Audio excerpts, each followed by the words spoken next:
It was a loaded weekend in golf, including Rory McIlroy losing in a playoff to Graham Storm at the South African Open. His game looked great to start the year, but he struggled a bit with his wedges, and Travis Fulton is here with tips to sharpen up your wedge game. Also, January is Get Fit Month on Golf Channel. It involves your body, but also your equipment. And today, the host of The Fix talks putters and grips. We'll also hit on Rory again, as Michael Breed will show you the changes he made to sink more putts.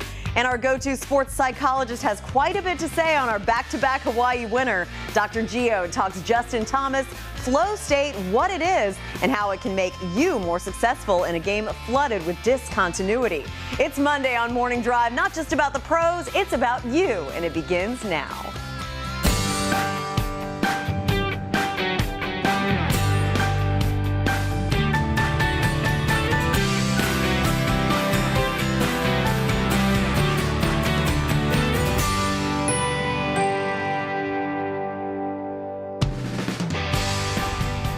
And a very good Monday morning. Welcome inside Studio AP, this Monday edition of Morning Drive. It's not just any Monday, it's Martin Luther King Day, a very important day for one of the great pioneers in American history. Gary Williams, Carl Robinson, three-time winner on the PGA Tour, Chris DeMarco. You already saw Lauren. You'll see her again in a moment. Good morning. I know you're happy your Steelers won late. You're happy you took down a couple of heavyweights yesterday. I sure did, yeah. We had a lot of the World Long Drive players in town this weekend. There was a summit here at Golf Channel. I played with two former champions, and the reigning champion, I should say. Joe Miller was across. And Tim Burke was one of your opponents. Yeah, we'll get onto that in a little bit. Were they just trying to outdrive each other all day? They actually both, I have to say, played incredibly good golf. A lot of people don't think long drivers can play the whole game. Both of these guys are very handy around the golf course. So outstanding. Sweeter. So that was an upset. Your Steelers, you didn't stay out. What did you see, about 3 minutes of the game on NBC? Of course, the sleet storm has to come through, and I got to miss the game because I had to go to bed to get up early. But I did see the outcome, 18-16. So yes, go Steelers. Moving on to New England. All right, let's get to the top stories on this Monday, and there are several. Lauren Thompson, good morning to you. We should lead it off with Chris DeMarco going to bed early. Look at how responsible you are. Oh yeah. Good for you. Okay, let's move into some real top stories on this Monday morning. Glad to have you with us. Let's kick things off with Justin Thomas, who proved again he knows how to win in the Aloha State, this time with a 7-shot victory over Justin Rose at the Sony Open in Hawaii. The 23-year-old also set a new PGA Tour scoring record, wrapping up 4 days of dominance in 253 strokes. JT is also the new world number 8, but on to world number 2, who may have had a playoff loss at the BMW South African Open, but is scheduled for an MRI today. We're talking about Rory McIlroy. He tweaked his upper back before the second round and nearly withdrew from the event. He is now hoping to play this week in Abu Dhabi. Meanwhile, in Orlando, Florida, Woody Austin and Mark Mulder were the winners of the Diamond Resorts Invitational. Austin, a 3-time winner last year on the PGA Tour Champions, closed with a 6-under 66 to earn 31 points and the professional title, while 2-time MLB All-Star Mulder rallied to the top of the celebrity division. We'll have more on that later, but over to Panama City, Panama, and a dramatic win by Toto Gana at the Latin America Amateur Championship. Extra holes, they were needed before 19-year-old from Chile brushed in a 2-foot putt for birdie. With the title, Gana now earns an invitation to the Masters, as well as exemptions into the U.S. Amateur, the Amateur Championship, sectional qualifying for the U.S. Open, and final qualifying for the Open Championship. And Gary, get this quote. 2 days ago, I was nobody, Gana said, holding his trophy. Now I'm going to play the Masters. How cool is that? It is a great quote, and good for that young man. And how about another young man, 23 years of age, and just look at these ridiculous numbers, Carr. Youngest to shoot 59. He did that in the opening round, backed it up with 64. 123 was the 36-hole mark that he set. Lowest 54-hole score at 188, and then 253, a 72-hole scoring record. He's 49 under on his little 2-week sojourn, his fortnight in Hawaii. Insane. Yeah, you think that the Hawaiian two-step is something that Justin Thomas will never miss again. My goodness. Some incredible form that we've seen really the last couple of weeks, Chris. And when you look at it, last season, Dustin Johnson and Jason Day had 3 wins each on the PGA Tour. That was the most of any. Justin Thomas now has 8 in now has 3 in 8 starts. I mean, it's remarkable to think what the rest of 2017 might hold for him. You know, when you are playing at the level he's playing, and you know the most important thing is he's scoring. It doesn't really matter how he goes out. He might not have his best day, but his expectations are so high, and he's scoring. He's getting everything out of his rounds, and that's when you know you're playing your best golf. When you can go out and not necessarily hit the ball the best, and still turn maybe a 70 into a 65 or a 66, or if maybe that round would have been a 75 and made it a 68 or 69. He's getting everything he can possibly get out of his game, and that is precisely why he's winning. I mean, he's doing everything. He's scoring so fantastic right now, and golf's not real hard to him. It is only the 8th week of the PGA Tour season. Right. He's only had 5 starts himself, and now 3 wins in his last 4 starts. The 59, Chris, was epic. He will now be known as the youngest man in PGA Tour history to have scored sub 60 in any round, and it was the opening round on Thursday. The fact that it was the opening round, how hard is that to then try and follow up through the weekend? And he did do just that. Well, not only that, but coming off the win the week before by winning by 3, and then following that up with a 59. You know, I had a lot of my friends say, yeah, but it was a par 70. Yeah, but it was still the lowest round ever at the Sony Championship. So it's 59. Nobody's ever shot 59 there. Yeah, the course isn't the hardest, and there's not so much wind, but still, you got to get that ball in the hole 11 times. I think he made a bogey too. He did, yeah. Which is crazy. So the fact that he knew he needed an eagle on that last hole, number 9, he hit it in a bunker, and he hits in there 14 feet, makes that putt. It seems like the storyline is just getting bigger and bigger. To me, it reminds me of how we were with Jordan Spieth 2 years ago.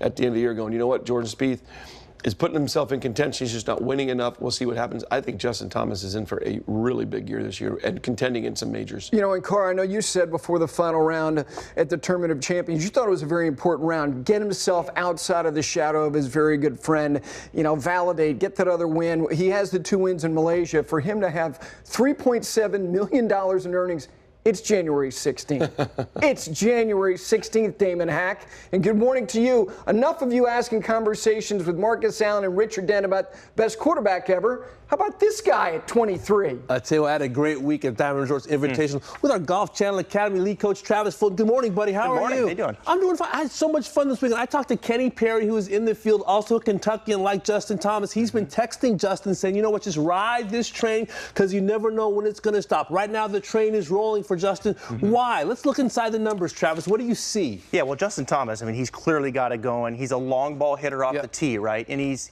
145 pounds. You know, he's 5'10", creates about 116 miles per hour.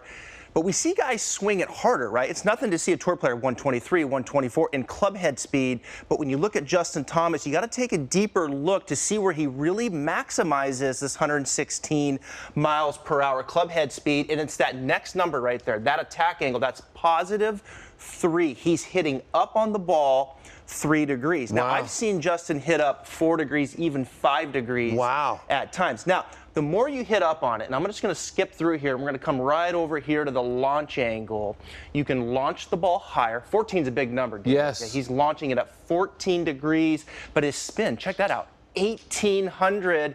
And just like you, D-Hack, carries at 313 in total 340 yards. So he's hitting up 3 degrees. How does that compare, by the way, to the rest of the PGA Tour? PGA Tour average is about 1 degree down. So they're hitting slightly down. So we see guys hitting level, say 0, 1 degrees up. Right. We also see guys hitting 3, 4 degrees down. Wow. JT, 3 or 4 degrees on the way up. Now, I'm going to show you the significance of the attack angle as it relates to carry and total distance. So here's a driver optimization from TrackMan. This is great data from TrackMan. I'm going to start right in the middle here. Here's 0 degrees. That club head's coming in, catching it very level, right? So at 115 miles per hour club head speed, which is where JT's at, you want to launch it at 8 degrees, spin about 24, 274 carry, 325. That's optimization, 115 miles an hour at a 0 attack angle. I'm going to go all the way down here to -5. You hit 5 degrees down on it. You got to launch the ball lower. So 5, there's your spin. You got to spin it more because you're launching it lower. 261 carry, 307 total. Let's go to the other side, closer to where JT is, right? He's closer to 5 degrees. Launch it higher, closer to 11. Less spin. We saw him at 18. 285, 342. Look at the difference here. 285 carry versus 261, right? Look at total, 342 versus 307. All baked in at the same 115 mile per hour club head speed. So what we're seeing with JT is he maximizes club head speed by hitting up on the ball, right, which allows him to launch the ball higher with less spin, and that's how when you look at JT, it's like, man, there's just something different there, right? He's swinging hard, we get that. Yeah. But there's just that extra gear. Where's that coming from? It's coming from the attack angle. And when you hit the ball that far, you have shorter clubs in the greens, as JT showed us all week long in Hawaii. For more, let's send it back to Cara.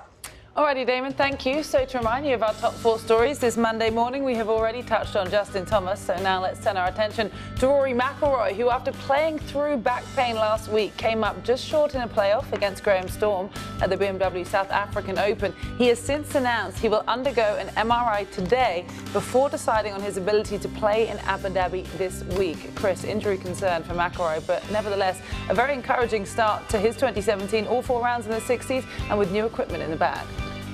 Yeah, I mean, obviously it is disconcerting that he has back problems, but it is good that he actually finished the tournament. So obviously he didn't feel like it was so serious that he wasn't able to finish the tournament.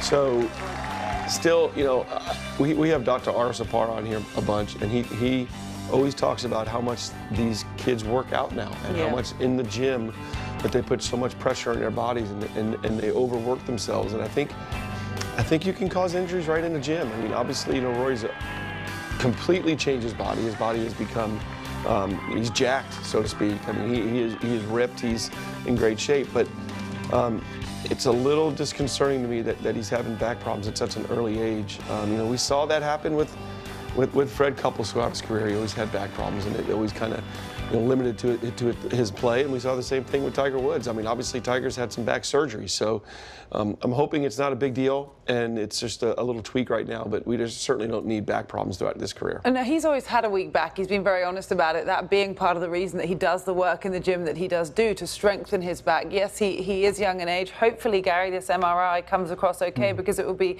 a huge loss to the guys in Abu Dhabi if he does have to pull out of that field. He has traveled to Dubai, so he's already in the Middle East. Right. He said that he was taking anti-inflammatories.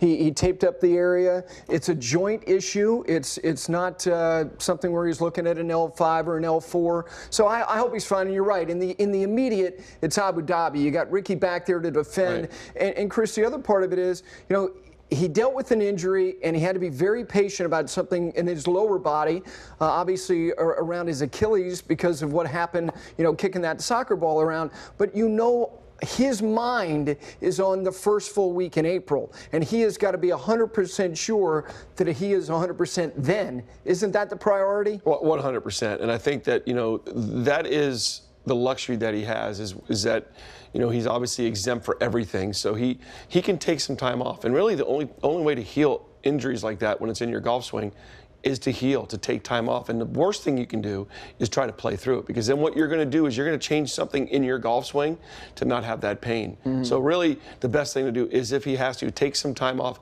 get 100%, so when you come back, your swing is still your swing. Obviously he's coming off such a great win. He won the FedEx Cup. He had a great end of the year last year. So the last thing you need to do is rush back. If he's injured, take the time off and heal. He will do. It sounds like the form is still there. He said it is not worth the long-term health risks for some short-term gains. We will see what decision Rory McIlroy makes later this week about whether he will or will not tee it up in Abu Dhabi. One thing's for sure, incredibly humble in defeat to Graham Storm. For now, back to Damon Hack. All right, Cara, thank you very much. So fun seeing Rory McIlroy in contention, seeing him scramble, seeing him fight, channeling his inner Bubba Watson, as it were, Travis. Well, there was some good and the bad, right, with his wedge play this week, and these were a couple good shots here. You can see he's over here in the left rough, has a wedge shot here, has to play a little bit of a right to left shot, ball positions back in the stance, and the key here, and I want you to take note, the cutoff finish there. Yeah. Little three-quarter finish, really drove it down.